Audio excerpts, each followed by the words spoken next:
బా నిజంగా విజయ్ గారు ఒంటరిగా పోటీ చేసి తన బలం ఇది అని చూపించాడు చూడండి.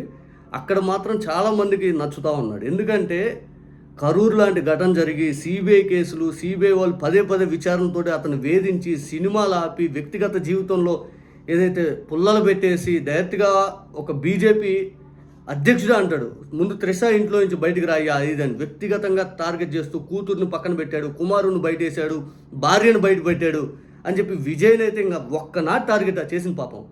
అయినా కూడా వీటన్నిటికి ఎక్కడా లొంగకుండా పక్కోటి జెండా నా పార్టీ మోయదు, నన్ను నమ్మిన వాళ్ళు నాతో ఉండండి, నేను గెలుస్తాను, మిమ్మల్ని అందరి జీవితాలు మారుస్తాను, నా విజన్ ఇది, నా విధానం ఇది, బీజేపీతో ఐడియాలజీ డిఫరెన్స్ ఉంది, నాకు డిఎంకేతో పూర్తి స్థాయిలో ఇక్కడ చేసే అవినీతికి ఇటన్నిటికి మేము వ్యతిరేకం, పూర్తిగా విజయ్ స్టాండ్ ఇది అని చెప్పి పబ్లిక్ అర్థమైతే చెప్పాడు. ఈరోజు సింగిల్ లార్జెస్ట్ పార్టీగా రేపు సీఎం అవుతున్నాడు. గొప్ప విజయం సాధించాడు విజయ్. నిజానికి ఈ మీడియా వాళ్ళు పవన్ కళ్యాణ్ గారితో విజయ్ గారికి ఏదైనా సలహాలు సూచనలు ఇస్తారా మీరు? మీ కెరీర్ అంటే ఏనేదో పెద్ద విజయం సాధించాడు అన్నట్టుగా మీడియా వాళ్ళు పోర్ట్రేట్ చేయడం, అంటే సినిమా వాళ్ళు ఇంతకుమించి సాధించలేరని ఒక ఆలోచనతో విజయ్ని తక్కువ చేసేలాగా పవన్ కళ్యాణ్ గారు విజయ్ గారికి ఏదైనా సలహాలు సూచనలు ఏమైనా ఇస్తారంటే, నాది వేరు, మా అన్నది వేరు, విజయ్ చూడాలి, కానీ విజయ్కి నేనైతే ఒక సలహా ఇస్తాను, జనాల సమస్యలు తెలియాలి, చిత్తశుద్ధుడు వాడి కోసం నిలబడాలి, అట్టుండాలి ఇట్టుండాలి అని చెప్పి ఆయన సలహాలు ఇచ్చాడు. దెమ్మ తిరిగిపోయింది. ఆనాడేమో విజయ్ ప్రశ్న ఈయన ఆన్సర్ అయిపోయాడు, ఇప్పుడేమో విజయ్ ఆన్సర్ ఈయన ప్రశ్న. చూడండి, కాలం ఎప్పుడూ ఒకలాగా ఉండదు. అహంకారంతో విర్రవీగుతూ జనాలను మోసం చేస్తూ ఒక పార్టీ కొమ్ముగాసి ఆ పార్టీ విజయం కోసం పదే పదే అహర్నిశలు శ్రమిస్తూ నిన్ను నమ్ముకున్న వాళ్ళని నాశనం చేసే ప్రయత్నం పవన్ కళ్యాణ్ గారు చేస్తున్నారు. విజయ్ కంటే ఈయన సలహాలు ఇస్తాడంట. విజయ్ మొగోల్లా నిలబడి మొగోల్లా గెలిచాడు. ఇది నా దమ్మని మీసం మేలే చూపించాడు. ఇక్కడికి వచ్చేసేలేకి అట్టుంటాను ఎట్టుంటాను, సముద్రం వంగదు, కాలువ పైకి ఎక్కుతా, కొండెక్కి దూకుతా, పెద్ద పెద్ద సినిమా డైలాగులా, ఏం మామూలు సినిమా డైలాగులా, నా సినిమాని ఆపేశారు, నన్ను ఇట్ట ఇబ్బంది పెట్టారు, నన్ను అట్ట ఎవడాపాడు, వకీల్ సాబ్ ఆలేదా, భీమ్లా నాయక్ ఆలేదా, మా ఇంటికాడు దాడి చేయపోయారు, నన్ను చంపబోయారు అని చెప్పి మీడియాలో ఈయన హైలైట్ చేసుకోవటం, ఇంటికాడ ఎవరు ఇద్దరు మందు దాగి గోలగోలు చేసుకుంటే.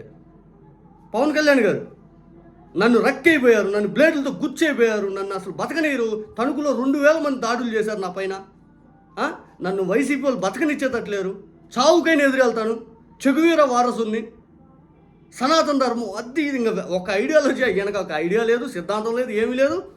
ఎంతసేపు ఈరోజు ఒక మాట, రేపు ఒక మాట, ఎల్లుండి ఒక మాట, 3 సార్లు ఎలక్షన్ ఫేస్ చేస్తే 3 సార్లు టీడీపీ కోసం కష్టపడ్డాడు, టీడీపీ గెలవాలన్న ఆలోచనతో పనిచేశాడు, జనాల కోసం ఏమీ చేయలే, జనాలు మోసం చేశాడు.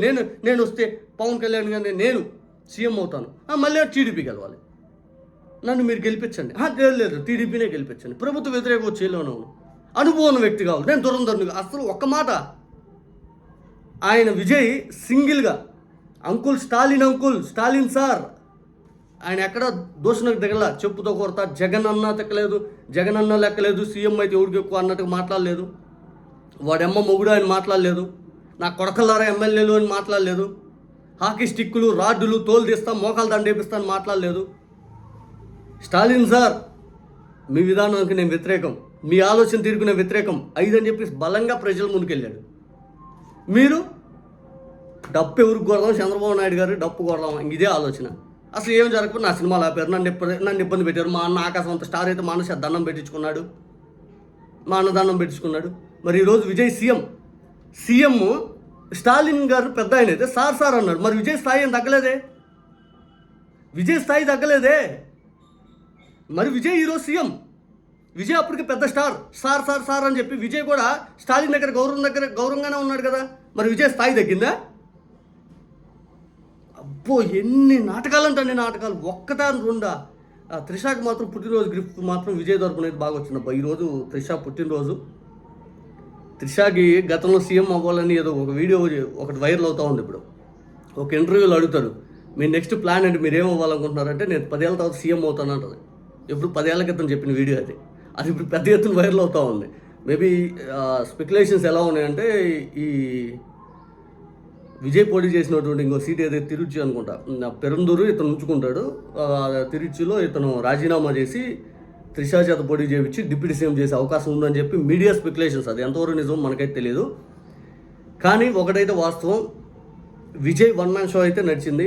పార్టీ పెట్టి 2 అతిపెద్ద పార్టీల మధ్య తను నించొని 10 మందిని నించోబెట్టి సామాన్యులు, ఆటో డ్రైవర్లు, కారు డ్రైవర్గా ఉన్న కొడుకుని, లేకపోతే చిన్న చితక వ్యాపారాలు చేసుకునే వాళ్ళని, స్టూడెంట్స్ని వీళ్ళని నించోబెట్టి గెలిపించాడు.